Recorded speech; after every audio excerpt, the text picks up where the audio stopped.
कृषि पर विशेष योगदान देने के चलते आज जो है भारत सरकार की तरफ से डॉक्टर अरविंद जी को जो है पद्मश्री का पुरस्कार मिला है। इन्हीं जानते हैं कि इनका क्या योगदान कृषि में रहा और पद्मश्री मिलने के बाद क्या महसूस करते हैं।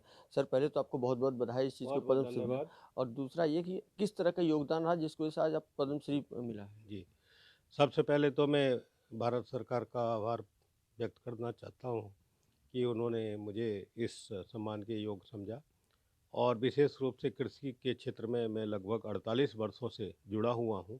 शुरू से ही मेरी शिक्षा दीक्षा एक ग्रामीण परिवास परिवेश में हुई है और उसके पश्चात मैंने एमएससी एग्रोनॉमी और पीएचडी एग्रोनॉमी किया और तत्पश्चात मैं पंतनगर विश्वविद्यालय में लगभग 27 वर्ष की मैंने सेवाएं दी, जहां पर शिक्षण, अनुसंधान और प्रसार शिक्षा कार्यक्रमों से गहन तरीके से जुड़ा रहा।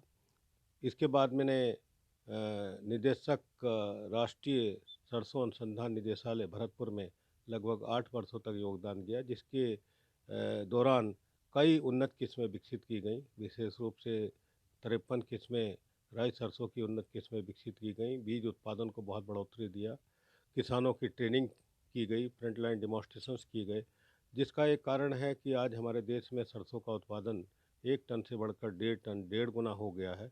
तो इसमें मैंने अपना अहम भूमिका निभाई और काफ़ी प्रयास किए कि सरसों जो प्रमुख तिलहनी फसल है उसका उत्पादन अधिक से अधिक बढ़ सके।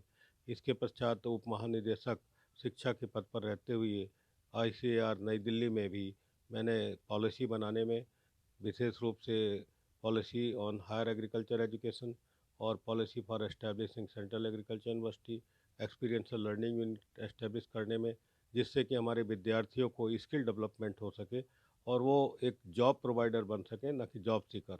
इसमें भी मैंने अपना योगदान दिया और तत्पश्चात मुझे सौभाग्य मिला कि एक राष्ट्रीय स्तर की जो हमारी इंस्टीट्यूशन ऑफ नेशनल इम्पोर्टेंस रानी लक्ष्मीबाई केंद्रीय कृषि विश्वविद्यालय, उसकी भी स्थापना की, उसको भी पूरा इंफ्रास्ट्रक्चर डेवलपमेंट किया, लेबोरेटरी डेवलप की और आज मैं गर्व से कह सकता हूँ कि ये विश्वविद्यालय देश का नहीं अब तो पूरा विश्व में एक अपना स्थान कायम करेगा। और रूप से जल संचय के रूप में मैंने विश्वविद्यालय में एक मॉडल स्थापित किया, जिससे कि वाटर हार्वेस्टिंग हो सके, 35% सोलर रेडिएशन का प्रयोग कर बिजली में बचत की। तो इस प्रकार से अनेक जो कार्यक्रम किए हैं, उससे निश्चित रूप से कृषि के क्षेत्र में और साइंस या विज्ञान के क्षेत्र में और विद्यार्थियों के स्किल डेवलपमेंट के क्षेत्र में निश्चित रूप से लाभ सर, मिलेगा। देखा जाए तो किसानों की समस्याएं लगातार हैं और किसानों पर ही आपने काम किया जी, है। तो कहाँ तक जो है किसानों की जो मांगें रहती हैं उसको लेके क्या कहेंगे आप? देखिए, किसानों के लिए इस भारत सरकार ने बहुत अच्छे प्रयास किए हैं। आज भारत सरकार जो फार्मर प्रोड्यूसर ऑर्गेनाइजेशन है ये बना रहे हैं, जिससे कि हमारे जो छोटे-छोटे किसान हैं उनको लाभ मिल सके और अनेक योजनाएँ बनाई हैं।